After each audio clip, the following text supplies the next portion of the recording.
Erdogan l'a très bien dit dans un discours à Sarajevo il y a 2 ans. Il parlait de l'Europe en voie de putréfaction, qui est en train de s'écrouler d'elle-même. Et il disait que cette Europe était perverse et qu'il fallait appeler, non pas tous les Turcs, mais tous les musulmans d'Europe à gagner un peu cet esprit néo-ottoman et à constituer une sorte de communauté séparée qui jamais ni ne s'assimilerait, ni même s'intégrerait. Il parlait d'ailleurs, dans un autre discours plus tôt, 8 ans plus tôt, de crimes contre l'humanité à propos de l'intégration. Donc cet appel à se désassimiler, à ne pas s'intégrer, est une véritable attaque contre nos valeurs, puisque un ennemi, c'est celui qui vous attaque physiquement, votre territoire, votre population, et vos valeurs et vos institutions. Et Erdogan menace clairement la population en voulant la retourner, en voulant en faire une communauté séparée, d'où la justesse du titre séparatisme islamiste, mais il menace aussi les institutions, les valeurs fondamentales et des territoires, puisque dans les Balkans, dans plusieurs pays des Balkans, en plus de Chypre et de la Grèce, il y a une volonté de retrouver l'Empire ottoman.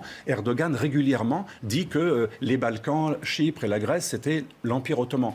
Et quand vous dites qu'une partie d'un pays étranger c'est vous, ça ressemble quand même à une sorte de néocolonialisme. Donc c'est une menace directe pour nos intérêts, pour plusieurs pays européens, puisqu'il y a beaucoup de musulmans qui sont tout à fait, pour beaucoup, bien intégrés. Mais le rêve d'Erdogan, comme des frères musulmans, comme d'autres islamistes, c'est de désassimiler, désintégrer ces gens pour en faire un jour une sorte de 5e colonne. Heureusement, ça ne marchera pas. Mais il ne faut pas non plus laisser trop travailler les fameux travailleurs sociaux islamistes, parce que leur but, c'est de culpabiliser tous ces musulmans qui sont très bien intégrés et par la paranoïsation, ce que fait Erdogan en traitant l'Europe systématiquement d'islamophobes, les pousser à se désintégrer eux-mêmes, à se replier.